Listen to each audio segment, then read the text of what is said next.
On today's episode of the franchise, May 15th, we're going to have Jayson Tatum's record-breaking performance to send Boston to the Eastern Conference Finals with a Game 7 victory over the Philadelphia 76ers.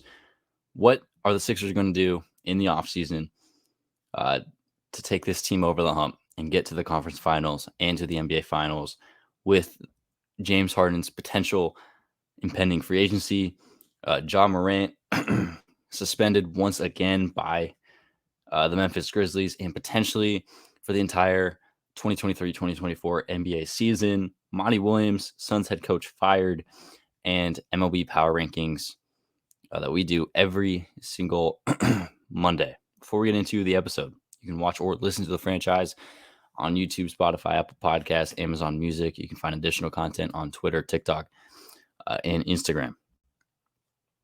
All right, let's start here with Jayson Tatum, his historic record-breaking Game 7 performance to send Boston to the Eastern Conference Finals with a victory in Game 7 over the 76ers. Tatum, 51 points in this game, shooting 6 for 10 from 3, 17 of 28 from the field with 13 rebounds in this game. Jaylen Brown also had 25 points, 3 for 6 from the 3. As a team, Boston shot 45.5% from the three-point line in this game. Tatum basically continuing his hot streak that he had in the fourth quarter of Game 6, where he put up 16 points after the first 3 quarters of Game 6, where he only had a combined total of 3 points. Has 16 points in the fourth quarter of Game 6, and then comes out here in Game 7 and drops 51 on the 76ers. And, I mean, he was the reason they won this game. If he doesn't drop 51 points, it's definitely a lot closer, because at the half, this was a tie game, 1.2 point game. It was a very close game coming out of halftime. But the third quarter for the Boston Celtics, they absolutely exploded. Tatum took over. I mean, he already had 25 at the half. He was halfway to 50, and then he ends here with 51, shooting amazing from beyond the arc and from the field. He was just overall the most dominant player on the court in this game. Philadelphia, though, there's a lot of things to talk about. First of all, they blew a 3-2 series lead. They should have won Game 6 at home. They have all of the momentum in the series, and then they obviously lose that game, especially a game that they should have won with Tatum's horrible performance throughout the first 3 quarters, and then they let him get hot in the fourth. But in this particular Game 7, they only dropped 88 points. Tobias Harris, leading scorer, 19 points, 1 for 7 from 3. Tyrese Maxey, 17 points, 2 for 6 from 3, 5 for 12 from the field. Embiid, 15 and 8. James Harden put up 9 points, 1 for 5 from the three-point line, 3 for 11 shooting from the field. Philadelphia shot 21% from three-point range in this game. I think, first of all of the blame on this game is going and should deservingly go to Joel Embiid and James Harden. Embiid, league MVP during the regular season. It's arguably one of the best players in the league, one of the best centers in the league. And he only puts up 15 points, 5 for 18 shooting in a Game 7 elimination game. This was a horrible performance from a guy who is the MVP, who's supposed to be a dominant offensive player, who's supposed to be the best player on this team. And he disappeared in this big-time moment in an elimination game where it's win or go home, and he was not present offensively. And same thing goes for James Harden, the second best player on this Philadelphia team. A few years ago was one of the best players in the league, MVP winner, MVP candidate every single year. And he only puts up 9 points in this game. He continues to have, throughout this postseason and throughout his entire career, in the postseason, first of all, he just disappears. And then he has these games where he'll be really good, 45 points, where he had one earlier in this series against Boston. And then he comes out here and drops 9, shooting 1 for 5, or shooting 0 for 6 from 3.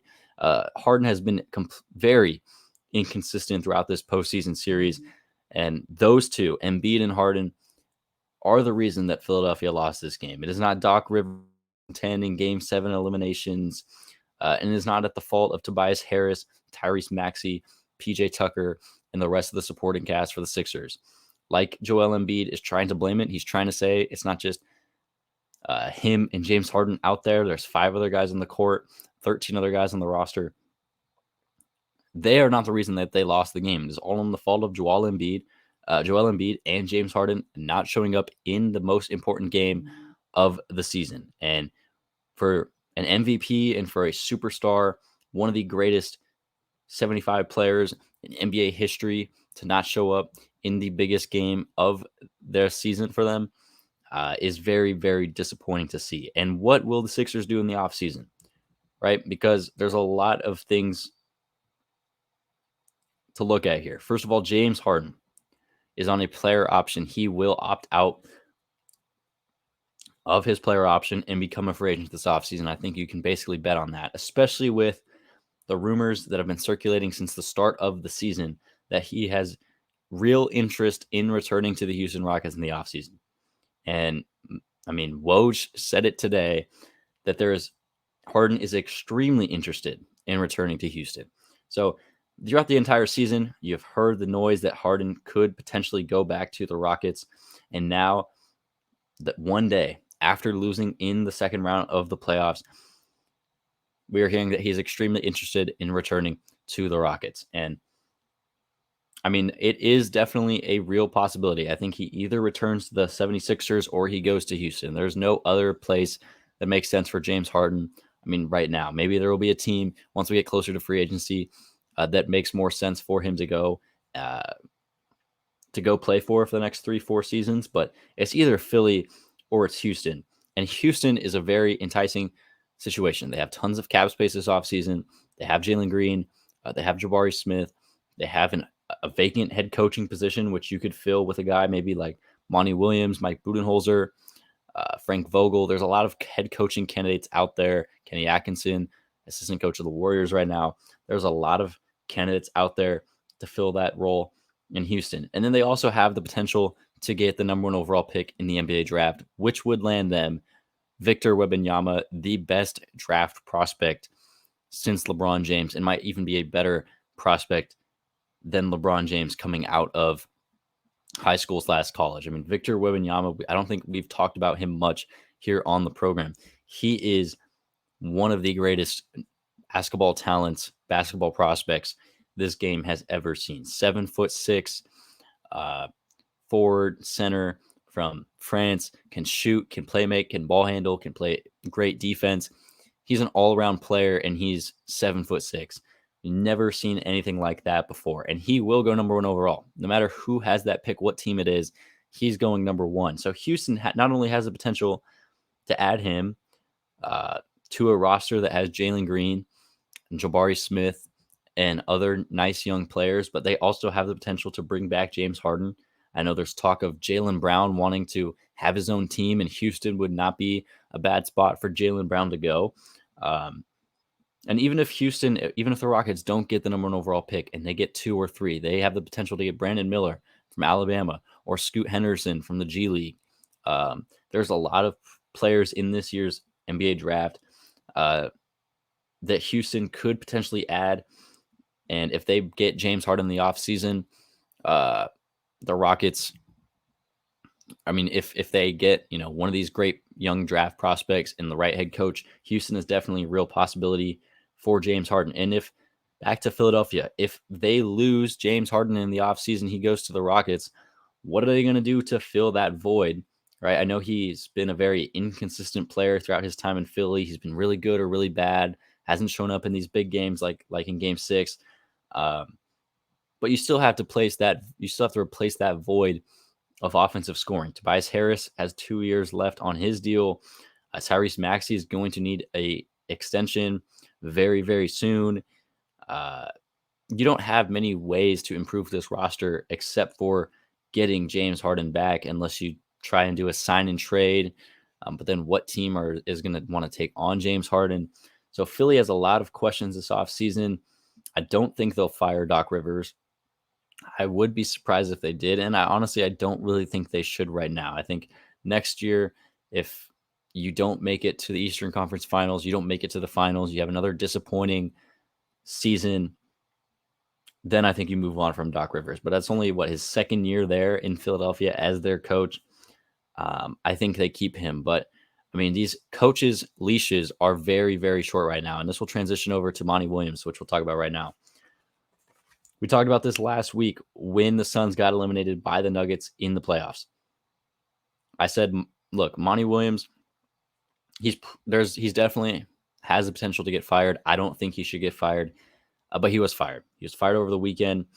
And this move is crazy to me. I think he's one of the best coaches in the NBA. I mean, 194 and 115 record. He ended a 10-season playoff drought that the Phoenix Suns had. He's made an NBA Finals. He's won Coach of the Year, and he's only been there for 3 seasons and has made the postseason and had a winning record all 3 years. 2021, his first year there, like I said, he made the NBA Finals with a 51-21 record, lost in 6 games to the Milwaukee Bucks, was the second seed in the West. Last 2 seasons ago, 64-18 record. They lost in the second round to Dallas. They were the 1 seed, best team in the NBA, record rise. He won Coach of the Year. And then this last season, 45-37 record, 4th seed in the West, lost in the second round to the Denver Nuggets.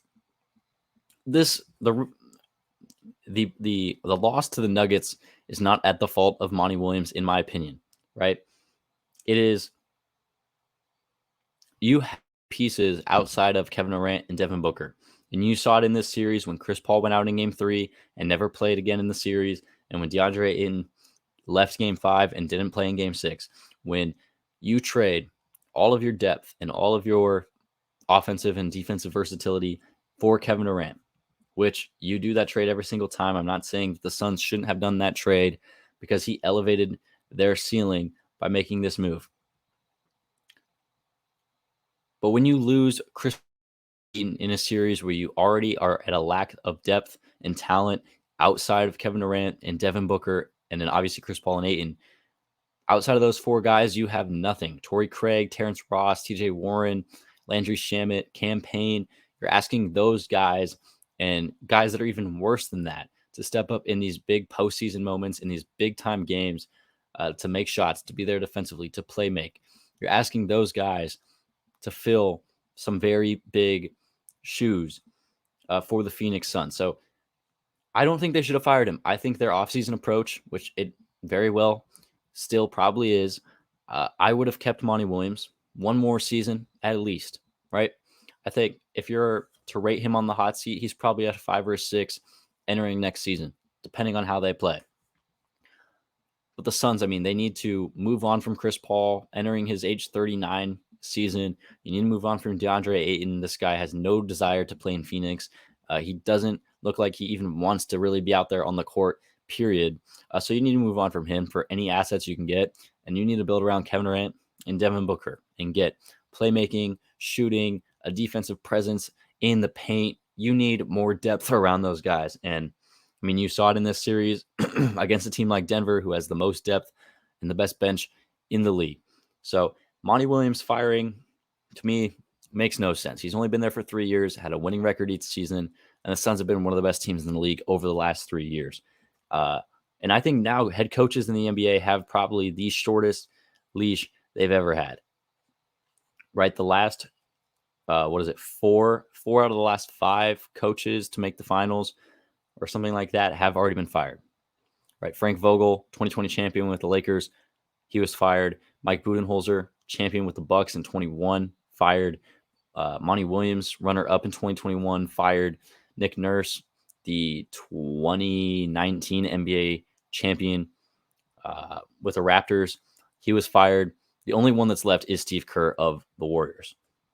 So these coaches, I mean, if you don't win, if you don't make it to a championship in like the first 2, 3, 4 seasons, you're most likely going to get fired. And then even if you do make the finals in your first season or second or third season, if you don't make it back the year after or 2 years or 3 years after, despite your regular season record, despite what players are healthy and injured and how players are playing and the roster constructed for these coaches, you're basically on the hot seat and you can basically count yourself out of a job, which to me is is just crazy. I mean, these are some of the best coaches in the league, and they've been fired, very, very quickly compared to some coaches that have been in their situation a lot longer and have been a lot worse and are just way worse coaches than these guys that have been fired. But then again, the coach is the easiest position in all of sports to scapegoat. When a team is not playing successful, when the team's not winning, it is the easiest person to blame in the organization is the head coach. All right, Ja Morant. So back in March, I don't remember if we really talked about this. It's 2, 3, almost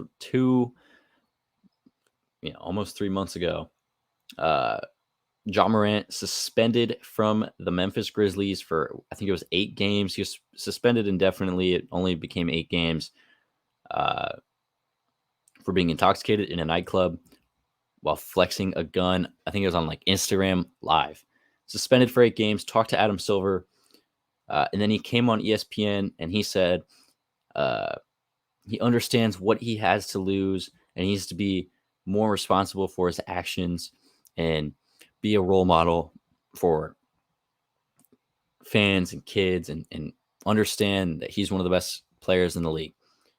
So he said that back in March after his suspension, came out, played the rest of the season, played the playoffs. No noise. Over the weekend, though, Ja Morant in a car with his friends flexed a gun on Instagram Live. So the Grizzlies suspended him from team activities. Obviously, they're not playing anything right now. There's no practice. There's no games for them. They are eliminated from the playoffs. But he's basically suspended indefinitely. He's going to be suspended until the NBA makes a decision on Ja Morant.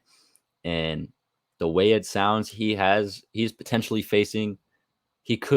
be facing a long-term suspension, which potentially could be at worst a full season suspension for Ja Morant. I mean, this is the second time in 2 months where he has basically done the same thing. And when Ja Morant comes on ESPN in front of millions of people before a primetime game and says that he's sorry and he knows what he has to lose and he needs to be more responsible, and then he comes out 2 months later and basically ignores and basically disregards everything that he said earlier, shows what kind of person Ja Morant is. And he's a very irresponsible person that does not understand the kind of position he is in as a professional basketball player and as one of the best players in the entire league. I mean, he is arguably a top 3 point guard and a top 15 player in the NBA when he's playing. I mean, he's so electric to watch. He's one of the most exciting players in the league. And I mean, a few years ago, he was one of my favorite players in the NBA. I mean, not anymore. And Ja Morant has a lot of off the court issues, things going around. He's being sued by a high school basketball player who Ja Morant apparently punched in the head after a pickup basketball game and then flexed a gun too. Ja Morant's friend is banned from home Grizzlies games after getting in a post-game altercation with the Indiana Pacers. A lot of off-the-court things for Ja Morant involving guns, involving violence, which seemingly makes no sense for a guy like Ja Morant, who's making hundreds of millions of dollars, is one of the best professional players in the world, and is such a young player who for whatever reason is making very irresponsible decisions. And Ja Morant has already lost out on near $40 million by not making an All-NBA team this season. There's 3 All-NBA teams. They're all voted on by writers in the industry. I can tell you right now, it is not because of how he played on the court this season. I mean, he put up 26.5 points. His team was the 2nd seed in the Western Conference. He was one of the best players on the court throughout the entire season. Ja Morant's on-the-court play, I think, warranted him being an All-NBA team. I think it's just because of what he did during the regular season off the court that held him off of this list. He's missing out on $40 million. And if he's suspended for a full season, you're missing out on a full year's worth of salary. And then the Grizzlies, I mean, if they lose him for a full season, that team's not making the playoffs. You're asking Jaren Jackson Jr., who gets at least 6 fouls a game, fouls out of basically every single game. You're going to lose Dylan Brooks. Dylan Brooks. So John Morant, I mean, if he is suspended for a full season, it will be like when Fernando Tatis Jr. was popped for steroids last season. This is going to be an irresponsible move by a superstar player and his team. I mean, he's going to lose the respect of his whole organization and is going to have to gain that back when he comes to the court. And I think even if he's not suspended, he's going to have to earn the respect back of the Grizzlies team, of his teammates, of the coaching staff, of the front office. I mean, I think, in my opinion, these are completely different circumstances, right? PEDs and guns, but him and Fernando Tatis basically in the similar boat of last season. Tatis getting popped for steroids, suspended for the whole season, and then now John Morant, second incident with a gun, now potentially facing a full year suspension. And it's not that John Morant can't own a gun. It's not that. Is that he did it on a live social media platform. I mean, it's not that he didn't get arrested, he didn't get pulled over. It's just that he did it on a live platform for all of his fans, all of the viewers to see. And that's not something you can market as a league for one of your best players. All right. Finally, let's do MLB Power Rankings for this week. If you want to find last week's, you can find it on YouTube, Spotify, Apple Podcast, Amazon Music. You can also find the top 10 listed on Instagram. I list the top 10 of the Power Rankings on Instagram every week. This week's top 10, coming in number 1 for the 6th week in a row. They have been the number 1 team in baseball all season long. That is going to be the Tampa Bay Rays. They are 31-11 on the season. Last week, split a series with the Yankees. That was a very, very good series, especially the game. I mean, every single one of these games the Yankees and Rays played over the weekend was incredible. They split that 1-2 apiece, and then they did lose the series to the Baltimore Orioles. But Tampa Bay 31-11, best record, best run differential in baseball, keeps them here at the top. Randy Arozarena is having an amazing season, 967 OPS with 10 homers. Yandy Diaz, a 1.021 OPS with 10 homers. Josh Lowe, how about this guy? A 994 OPS and 9 home runs. Wander Franco has an 875 OPS, 301 batting average, and 7 home runs as well. So Tampa Bay still at the top. This team is easily the best team in baseball. I mean, they are able to score so many runs, and then they have not allowed many runs. Their pitching staff is incredible. McClanahan, Zach Eflin, Taj Bradley, those guys are studs. Number 2 is the Baltimore Orioles. They move up 1 spot from last week's rankings. They are 26-14 on the season. Great week for them last week. They took 2 out of 3 games from the Pittsburgh Pirates, and like I said, they took 2 out of 3 games from the number 1 Tampa Bay Rays. And the way these power rankings work, if you haven't heard, you don't know, I take into account teams' overall record. How have they been throughout the season? How have they been in the last week? If you win a series against a bad team and a team below you wins a series against a good team, the series win against a good team is worth a lot more than the bad team. But if you lose a series against a good team, it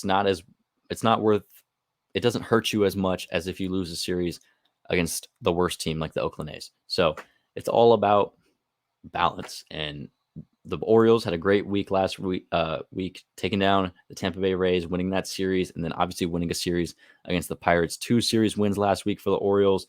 Adley Rutschman is on fire. Cedric Mullins hit for the cycle last week. This Orioles team, they're pitching pretty well too. And when you look at their roster and the guys that they have in that pitching staff, you can be kind of surprised that they are where they are, because some of those guys, in terms of name recognition, you don't think those guys are the top of the line starters or relievers. Number 3 is the Dodgers. They move up 1 spot as well from last week. 26-15 record. They swept the San Diego Padres, and they took 2 out of 3 from the Milwaukee Brewers. They have won all but one of the matchups against the Padres so far this season. The Padres, obviously the Padres beat them in the playoffs last season, which is more important than regular season wins. But the Dodgers, after losing Trey Turner and Justin Turner and Cody Bellinger in the offseason, they are still the standard in the National League West. Mookie Betts is having a great year. James Outman, the rookie, has a 909 OPS. Clayton Kershaw is pitching like he was 10 years ago with a 2.36 ERA and 56 strikeouts so far this season. So Dodgers, number 3. Number 4, Texas Rangers, up a spot as well. 25-15. Took 3 out of 4 games from the Oakland A's and 2 out of 3 from the Seattle Mariners last week. Marcus Semien and Adolis Garcia are absolutely incredible so far this season. Marcus Semien with an 851 OPS and 7 homers. This guy has been just hitting the baseball. And Adolis Garcia with 10 home runs and an 814 OPS. They are missing Jacob deGrom, but Nathan Eovaldi, forgot to mention him. He has been one of the best pitchers all season long. His scoreless inning streak, I don't know exactly off the top of my head, but he's not allowed to run in some time for the Texas Rangers. They come in at number 4. Number 5 is the Blue Jays. They are up 2 spots. They swept the Atlanta Braves over the weekend. Took all 3 games from them. They did lose a 2-game set to the Phillies, but sweeping the the Atlanta Braves, I had them as a number 2 ranked team last week, is a big time series win. 24-16 on the season. Bo Bichette has been incredible this year. Same thing with Matt Chapman, Vladdy, George Springer. The Blue Jays coming in at number 5. Number 6 is the Braves. They're down 4 spots. Still one of the best teams in the game despite getting swept over the weekend. 25-15 on the season. Like I said, swept by the Blue Jays, but they did split the series with the Boston Red Sox. I believe it was just a 2-game set. Ronald Acuna Jr. Is going to win MVP. He's been the best player in the game so far this season, regardless of AL or NL. 8 homers, 17 stolen bases, 346 average with a 1.014 OPS for Ronald Acuna Jr. Number 7, Milwaukee Brewers, 23-17 on the year. They're up 4 spots from last week. They were outside of the top 10 last week. They're back in it this week. They swept the Kansas City Royals. They did lose the series to the Dodgers, but they did win one of those ball games. Number 8, Minnesota Twins. They're also back into the top 10, up 4 spots as well. 23-18 on the season. Took 2 out of 3 games from the Chicago Cubs and 2 out of 3 from the Padres. 2 series wins against them, 2 pretty solid teams. I think no matter how bad the Padres are during the season, when you beat a team that has the lineup it does with Machado, Soto, Tatis, Bogarts, Cronenworth, when you beat that kind of lineup, and even their pitching staff, Musgrove, Darvish, Snell, I think it's always going to hold a lot of weight. I mean, regardless of how bad that team is. The Twins, Buxton, Joe Ryan, Joey Gallo. Correa's been struggling. He's potentially heating back up. Joey Gallo, though, what a week for him. Twins at number 8. Number 9, Arizona Diamondbacks. They moved down 1 spot from last week. They're 23-18 on the year. They took 3 out of 4 games from the San Francisco Giants, but they did lose a series to the Marlins, taking only 1 of those games. How about Zach Gallen, though? I think he was my pick for NL Cy Young, and that looks like a really, really good pick right now. And then rounding out the top 10, back in the top 10, coming up 5 spots. They haven't been in the top 10 for 2 weeks, is the New York Yankees. 23-19. They split the set with the Tampa Bay Rays. Great series, great performance for the Yankees. Then they did sweep the Oakland A's, the worst team in baseball. Running through the rest here. The Astros are up 5 spots. They are at 11. The Red Sox sit at 12 after moving down 6 spots. The Pirates are down 3 to 13. The Mariners stay put at 14 for the second week in a row. The Phillies up 6 spots to 15. The Angels move down 7 spots to 16. The what team is this? Is this the Marlins? Yeah, The Marlins move up one spot from last week to 17. At 18 is the Mets moving up a spot. 19 is the Cleveland Guardians moving up a spot. The Cubs move down 3 spots to 20. Tigers move up a spot to 21. The Padres fall down 9 spots to 22. Reds sitting here at 23, up 2 spots. The Cardinals up 4 spots to 25. Rockies move up a spot to 25. The Nationals move down 2 spots to 27. Giants down 4 spots to 20. This is supposed to be 27. Yeah, 27.